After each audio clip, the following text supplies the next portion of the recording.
গাঁদা ফুলের কাটিং থেকে চারা তৈরি করা খুবই সহজ।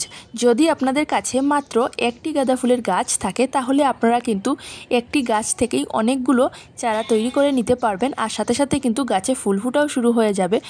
গাঁদা ফুলের সিডস থেকে চারা তৈরি করে সেই গাছে ফুল ফুটতে কিন্তু অনেকটা দেরি হয়ে যায়, আর যদি আপনারা কাটিং থেকে চারা তৈরি করেন তাহলে কিন্তু কয়েকদিনের মধ্যেই ফুল ফোটা শুরু হয়ে যাবে। চারাটা তৈরি হওয়ার সাথে সাথেই কিন্তু ফুল ফোটা শুরু হয়ে যাবে, আর চারা তৈরি করা খুবই সহজ। তো চলুন দেখে নেবেন কিভাবে গাঁদা ফুলের কাটিং থেকে চারা তৈরি করতে হয়। তো এই দেখুন, এখানে আমি কিছু গাঁদা ফুলের কাটিং বসিয়েছিলাম, আর এগুলো কিন্তু খুব সুন্দর চারা তৈরি হয়ে গেছে। মাত্র 7 থেকে 10 দিনের মধ্যেই কিন্তু চারাটা তৈরি হয়ে যায়। এই দেখুন, এখানে কিন্তু আমি অনেকগুলো চারা তৈরি করে নিয়েছি, আর গাছে কিন্তু ফুলও ফুটে গেছে, ফুল ফুটে শুকিয়েও গেছে।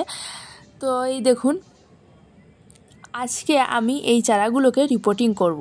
তো আপনারাও কিন্তু এইভাবে গাঁদা ফুলের কাটিং থেকে চারা তৈরি করবেন। আর আমি এই কাটিংগুলো এখানে কিভাবে বসিয়েছি সেটা আমি কিন্তু আগের ভিডিওতে আপনাদের সাথে শেয়ার করেছি। এখানে আমি কিছু কাটিং নিয়েছি, আর কাটিংগুলোকে শুধুমাত্র বালির মধ্যে বসিয়ে দিয়েছি, বসিয়ে জল দিয়ে দিয়েছিলাম, আর তাতেই কিন্তু চারাটা তৈরি হয়ে গেছে। আর কিচ্ছু করতে হবে না, শুধুমাত্র বালির মধ্যে বসিয়ে দিলেই কিন্তু চারাটা তৈরি হয়ে যাবে। তো এই দেখুন, এখানে আমি অনেকগুলো চারা তৈরি করেছি, আর সবগুলো চারা কিন্তু খুবই সুন্দর হয়ে তৈরি হয়ে গেছে, গাছে ফুলও ফুটে গেছে। আর আজকে এগুলোকে রিপোর্টিং করব। রিপোর্টিং না করলে কিন্তু গাছগুলো বেশি বড় হবে না আর বেশি ফুলও দেবে না, তাই এগুলোকে রিপোর্টিং করতে হবে। তো এই দেখুন, এখান থেকে আমি সবগুলো চারা কিন্তু বের করে নেব, আর অনেকটা পরিমাণ শিকড়ও দিয়েছি কিন্তু।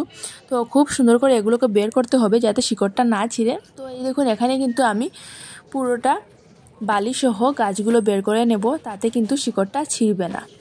তো এটা হলো রক্তগাঁদার কাটিং। এটার মধ্যে আমি রক্তগাঁদার কাটিং বসিয়েছিলাম, আর সবগুলো কাটিং থেকে কিন্তু খুবই সুন্দর চারা তৈরি হয়ে গেছে।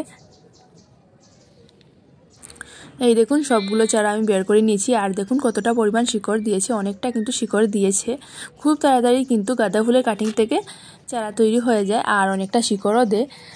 তো এই দেখুন, এই চারাগুলো আমি বের করে নিয়েছি, আর এটার মধ্যেও কিন্তু আরও চারা বসিয়েছিলাম, সেগুলো আমি বের করে নিচ্ছি এটা থেকে। আর আজকে আমি এই সবগুলো চারা একসাথে রিপোর্টিং করব। আর কিভাবে রিপোর্টিং করব চলুন দেখে নেবেন।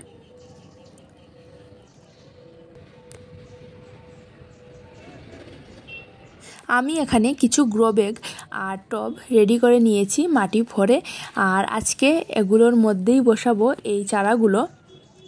তো এই দেখুন, সবগুলো কিন্তু মাটি দিয়ে রেডি করে নিয়েছি, আর এখন এই চারাগুলো বসিয়ে দেব। তো এগুলো বসানো খুবই সহজ। যে গ্রো ব্যাগগুলো একটু বড় আছে সেটার মধ্যে আমি 2 বা 3টি করে চারা বসাবো, আর যেটা ছোটো আছে সেটার মধ্যে একটি করে বসাবো, কারণ এখানে অনেকগুলো চারা তৈরি হয়ে গেছে, আর আমার কাছে এতগুলো গ্রো ব্যাগ বা টব রেডি করা নেই, তাই আমি যেটা বড় আছে সেটার মধ্যে বেশি করে বসাচ্ছি। আর এটা কিন্তু একটা বস্তা দিয়ে আমি গ্রো ব্যাগ বানিয়ে মাটি ভর্তি করেছি, এটার মধ্যে অনেকটা মাটি আছে, তাই এটার মধ্যে আমি 3টি চারা বসিয়ে দিলাম, আর বাকিগুলোতে একটা একটা করে বসাবো, আর যেটা আর একটু বড় আছে সেটার মধ্যে 2টো করে বসাবো। তো এই দেখুন, এইভাবে কিন্তু আমি বসিয়ে দিচ্ছি, খুবই সহজ পদ্ধতি। এইভাবে মাটিটা সরিয়ে আর তারপর এই চারাটা বসিয়ে দিলেই চারাটা লাগানো হয়ে যাবে। তো এইভাবে এক এক করে সবগুলো চারা কিন্তু আমি এখানে লাগিয়ে দেব। আর চারাগুলো লাগানোর পর আমি এই চারাগুলোর উপর যেগুলো ফুল ফুটে আছে আর যেগুলো ফুল শুকিয়ে গেছে সেগুলো আমি কেটে ফেলে দেব। এগুলো কেটে ফেলে না দিলে হবে না, কারণ গাছে যদি শুকনো ফুল থাকে তাহলে আর বেশি ফুল ফুটতে পারবে না, তাই গাছে ফুল শুকিয়ে গেলে সেই ফুলগুলোকে কেটে ফেলে দেওয়া ভালো। তো এই দেখুন, আমি এই গাছটাও বসিয়ে দিলাম। তো এক এক করে সবগুলো গাছ লাগানোর পর আমি গাছগুলোর উপর থেকে সবগুলো ফুল কেটে দেব, আর যেগুলো ফুলের কলি আছে সেগুলো থাকবে। তারপর আমি দিয়ে দেব গাছের গোড়ায় ভরপুর মাত্রায় জল। তো গাছগুলো কিন্তু আমার লাগানো হয়ে গেছে। আর আজকের মতো আমার ভিডিওটা এখানেই থাক, আগামীকাল নিয়ে আসবো নতুন একটি ভিডিও। আর আজকের আমার এই ভিডিওটা যদি আপনাদের ভালো লাগে তাহলে আমার পাশে থাকবেন, আর আমার চ্যানেলটি সাবস্ক্রাইব করবেন। আর কারা কারা গাঁদা ফুলের কাটিং থেকে এইভাবে চারা তৈরি করে অবশ্যই কমেন্টের মাধ্যমে জানাবেন। তো আজকের মতো আমার ভিডিওটা এখানেই থাক। Happy gardening.